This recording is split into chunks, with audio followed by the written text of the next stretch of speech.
अस्य श्री तुलसी सहस्रनाम स्तोत्र महामन्त्रस्य गणक ऋषिः बृहती छन्दः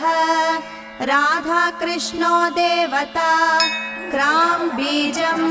क्लीं शक्तिः श्रीं कीलकं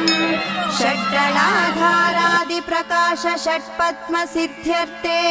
दाम्पत्य सौख्यानुकूले जपे विनियोगः ध्यानम्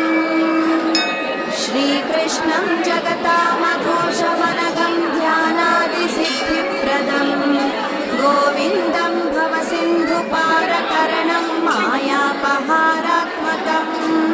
श्रीविष्णुं वनमालिनं नरहरिं नारायणं गोकुलं योगेन्द्रं नरनाथमादिपुरुषं वृन्दावने